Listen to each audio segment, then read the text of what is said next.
All right, Aaron Shriver, Melodies and Memories Music Media. We're here with Southerland. Guys, what is up, man? It's been a minute. We're actually in person. I mean, I know we got to hang out at Revival a couple 2 years ago when you guys came out and played. It's been a minute. Podcast. So you guys, Chicago. You said we were just talking. You played Chicago before. This is your first time. Anything you guys look forward to coming here? Or, I mean, Chicago's famous for like pizza, hot dogs. But anything you guys look forward to coming to Chicago?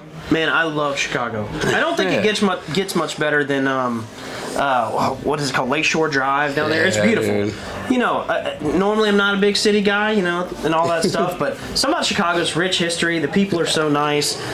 Came here for a bachelor party one time. We won't speak too much on that, but my bachelor party was in Wrigley Field. Yeah, that's exactly where it was at. Cubbies. Probably remember my face. I spent some time in Wrigleyville. There you go. So it's a very blurry time. Yeah, but I love Chicago. We had a lot of fun. You know what Wrigleyville is, man? They got some bar crawls there every year. Oh yeah. Anywhere where there's a little bit of country music, some cold beer, we're going. Yeah, hell yeah. Have a good time. So you guys are out tonight with Frank Foster's like 5th, 6th show you guys are doing with him. How'd you guys get hooked up with Frank and everything else? Were you guys fans of his at all, or? Man, we've known Frank of his music for a long time. Yeah.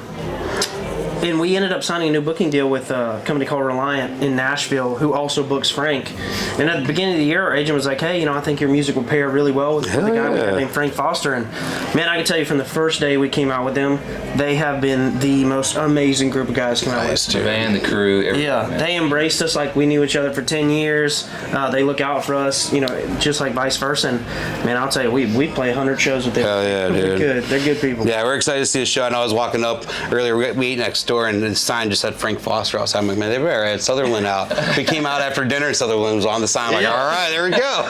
Yeah, normally in the opener, you don't get the mark. Yeah. So I'm like, well, I gotta get a picture. Yeah, I got a picture for you guys too. So, all right, so I gotta ask you, Midnight in Montgomery, rock song. Tell me what all started with this, dude, because that is badass. Well, you know what? Like, that was one of my favorite songs growing up. Yeah, dude. Because, you know, growing up, how I got involved in music to begin with is all of my uncles and my grandfather, we would all get together on Saturday nights and play. And I just distinctly remember my Uncle Mike, and he was playing that song, and so like it was just one of my literally one of those like core memories. You've heard this term floating around. So that was like a core memory of mine, man. And I always thought that, you know, it's got that D minor chord in it. I was like, it's kind of dark, it's kind of spooky.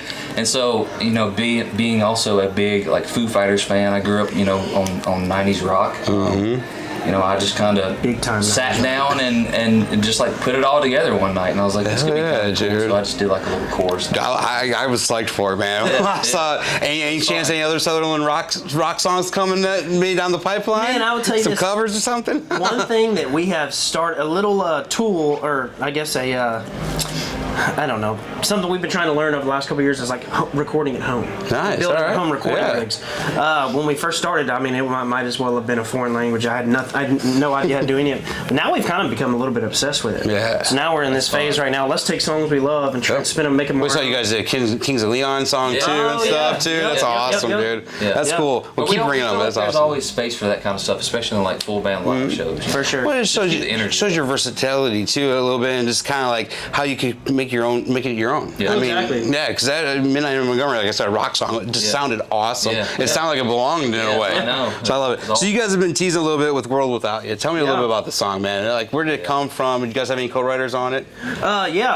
So we wrote World Without You. It was kind of a crazy way it all came to be. So, like you and I were talking before camera, I ended up getting engaged not too long ago, getting married here in a few months. Decided to jump in the old marriage pool, and you know, we've been very lucky to be staff writers in Nashville for a long time, chasing songs, chasing titles, and you know, 99.9% of the time, every time we go in those rooms, we don't have any idea what we're writing about. It's like, I hope you got something, because I don't have anything. But I remember I went into that room and I told guys, I said, hey, I know it's kind of crazy because, you know, I used to not be the settle down type, you know. I didn't know I'd like chase the old neon rainbow a little bit, but I said, guys, I think I found the girl I'm going to marry. And they're like, well, you know, here comes a love song. I'm like, here's the thing. I was like, we can be really clever with a love song, try and find a million ways to make it different. I said, but for me, this is going to be like my story directly to her.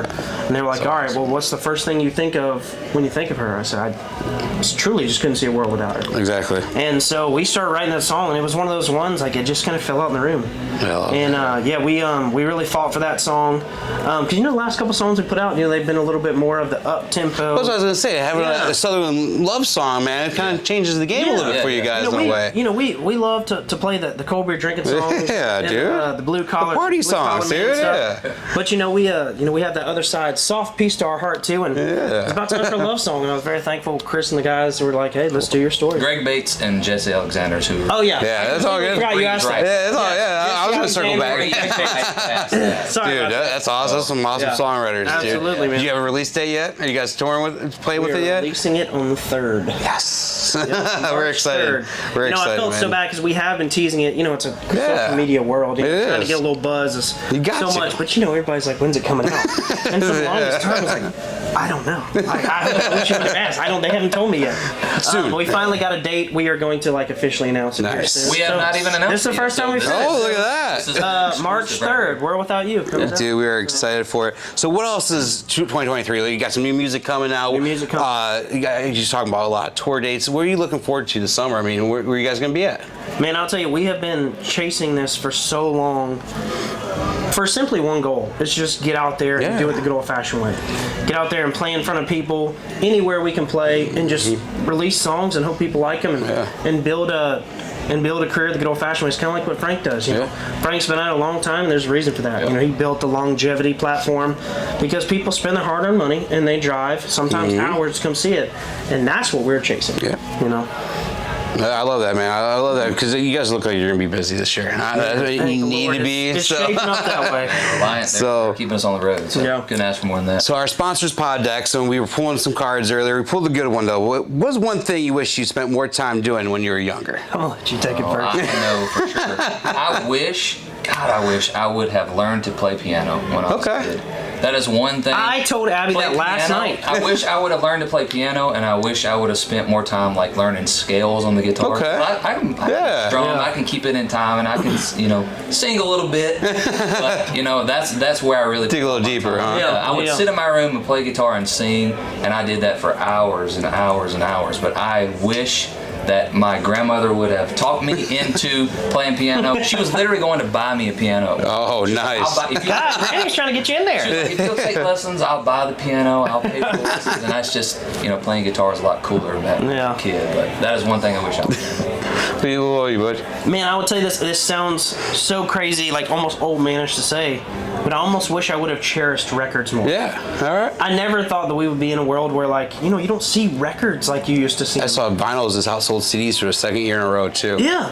I mean, growing up when I was listening to music, and it was everything from country to rock to anything, I guess I took for granted the beauty of a record. Yeah. When you open it and you could see everything in there, all the write-ups, how the story was, who wrote it, the people that played on it. Yeah. I cherish that because it was more than 12 songs.